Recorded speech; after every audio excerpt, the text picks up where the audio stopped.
So these are my final thoughts before tonight's heavyweight clash between Dillian Whyte and Lucas Browne. I want to give you my take on the weigh-in. Both guys weighed in relatively heavy. Dillian Whyte was 254 pounds and Lucas Browne was 264 pounds. Now, if you look at both of their records, you'll discover that 254 against Lucas Browne for Dillian Whyte is the second heaviest of his career. The heaviest of his career was against Malcolm Tan, where he weighed 260.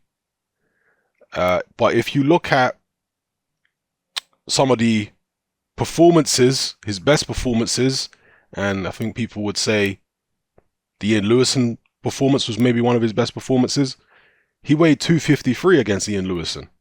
So only a pound less than he's weighed in for Browne. So I don't necessarily think that 254 is a particularly bad weight for him.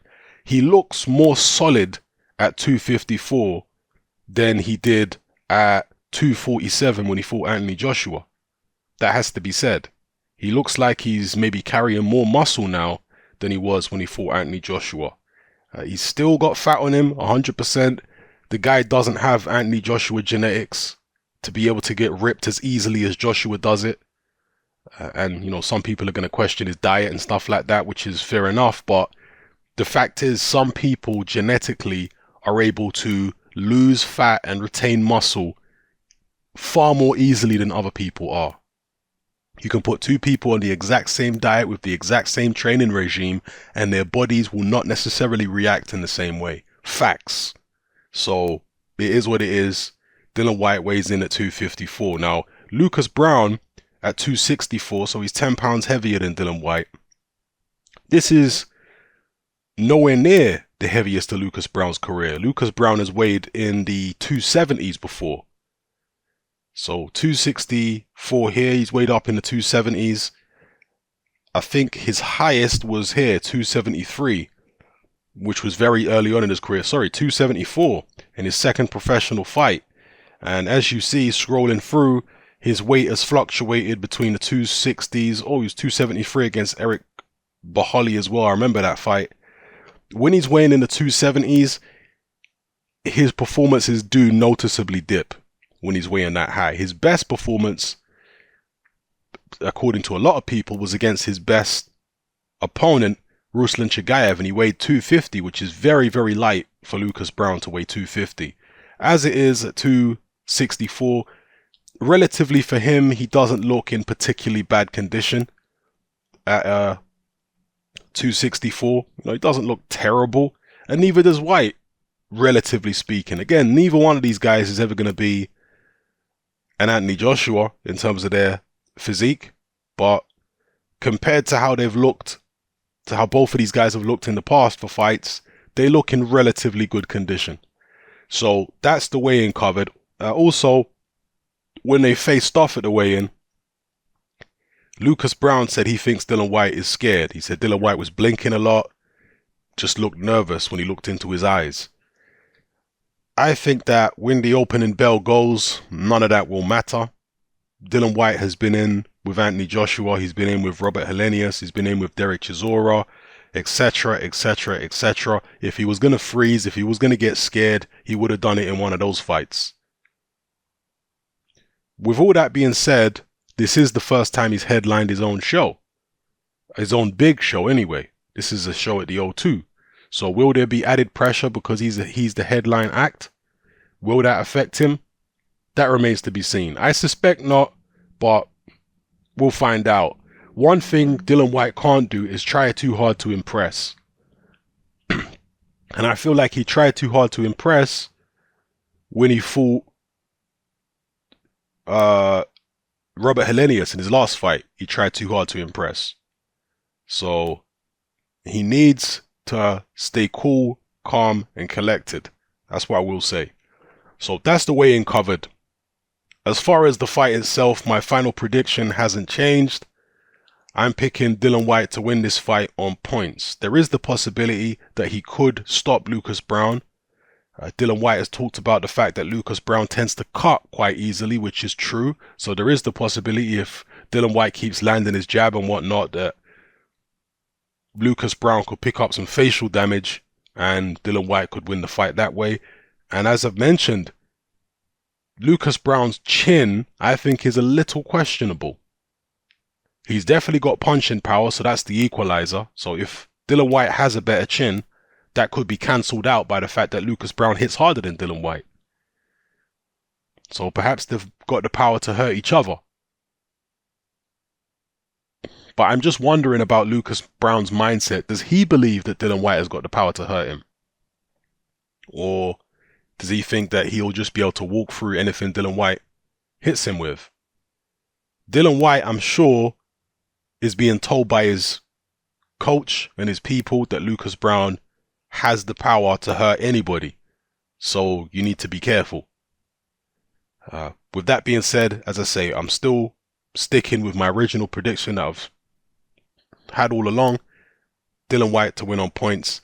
A late stoppage wouldn't surprise me because Browne's chin, I think, is questionable. He does cut, etc. Browne, I think, is going to try and box early. He's going to try and frustrate Dillian Whyte. He's going to try and mess him around. And going back to the weigh-in, I did notice that Lucas Browne, who's listed at 6'5", was noticeably taller than Dillian Whyte. Dillian Whyte, some people have questioned his height. Some people say that Dillian Whyte actually plays that Vladimir Klitschko trick of putting something inside his shoes to make himself appear taller. And I think that might actually be true. And also on some occasions, Dillian Whyte wears very thick soled shoes to make himself appear taller. So the height of 6'4", he might be 6'3". He might be closer to 6'3", but for example, the first few times that him and Lucas Browne faced off prior to the weigh-in, they looked the same height. In fact, the first time they faced off, Dillian Whyte looked a bit taller than Lucas Browne.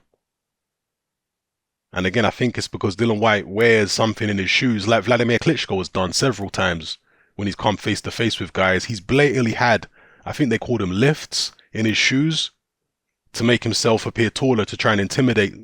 You know, it's just a subconscious psychological tactic that Vladimir Klitschko would use. And I think Dillian Whyte has been employing those tactics too with his shoes. Whereas here, as you can see, he looks significantly shorter. He looks maybe 2 inches shorter than Lucas Browne here. So maybe Dillian Whyte is like 6'3", 6'3.5", something like that.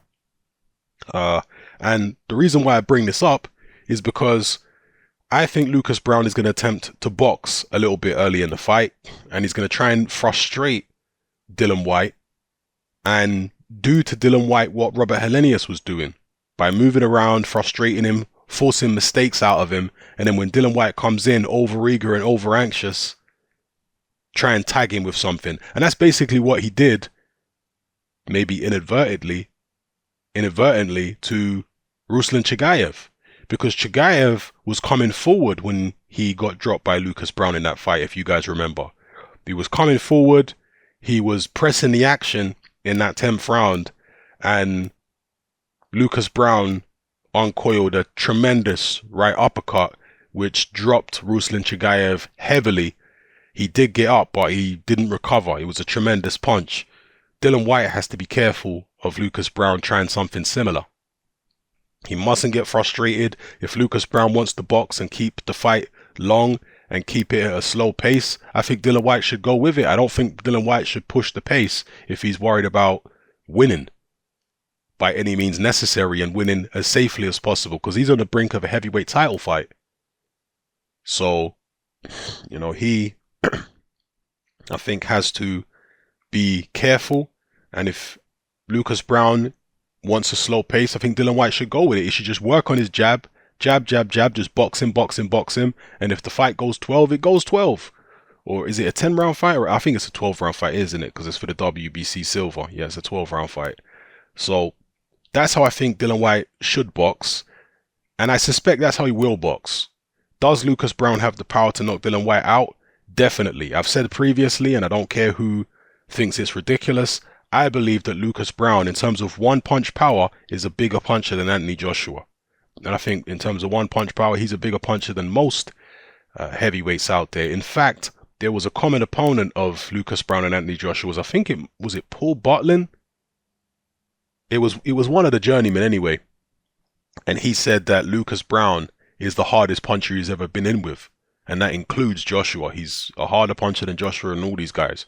I can definitely believe it, 100%.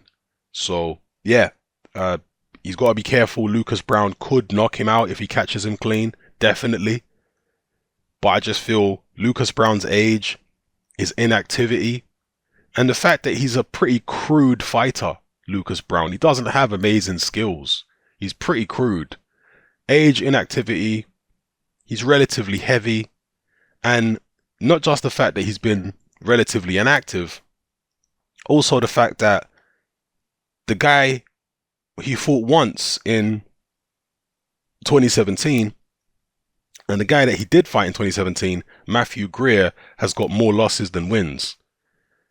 You know, whereas Dillian Whyte has been fighting the likes of Robert Helenius, Derek Chisora, etc., a far higher level of opposition than Lucas Browne has been facing. Far higher. And overall, Dillian Whyte has faced far better opposition than Lucas Browne has. Dillian Whyte fought Anthony Joshua. You understand? Lucas Browne's never been in there with anyone even close to the level of an Anthony Joshua. So experience actually favors Dillian Whyte. People might think of Lucas Browne because he's older as the more experienced guy, the more level-headed guy, but in terms of quality of opposition, Dillian Whyte has fought far superior opposition to the guys Lucas Browne's been in with. So anyway, let me not long this out. That's my prediction. Dillian Whyte on points. It's a dangerous fight for Dillian Whyte. He has to be careful. Browne does have that power to knock him out. Dillian Whyte mustn't get frustrated if he wants to win the fight. If Whyte is keeping it long, if Browne is keeping it long, Whyte just needs to go with it and just keep it long, box. Don't get suckered in to Lucas Browne's trap. And as far as Lucas Browne, well, there you go. That's what he has to do. He has to try and sucker Dillian Whyte in. If suckering Dillian Whyte in doesn't work, if those tactics are unsuccessful and Dillian Whyte is not taking the bait and Lucas Browne is being outboxed, then Lucas Browne at some point is going to have to put his foot to the floor and take the fight to Dillian Whyte and hope to land a big punch that way. I doubt, unless Dillian Whyte plays into his hands, I doubt Lucas Browne can win the fight on the back foot boxing. I think at some point he's going to have to either sucker Dillian Whyte in, or if that's not working, he's going to have to go for Dillian Whyte aggressively and try and take him out. That's what I believe. So, yeah, let me know how you feel in the comment section below. You guys looking forward to this fight? Hopefully it's just a good fight. That's the main thing. Whoever wins, whether it's Browne who knocks Dillian Whyte out, whether it's Dillian Whyte who knocks Browne out or wins in whatever method, by whatever method, I just hope it's a good fight. We need a good fight. It is a headline fight at the O2. The first time Dillian Whyte has headlined a big show like this. So, yeah, we need a good fight. Hopefully we get one. Let me know how you feel in the comment section below, people. It's happening. I'm out.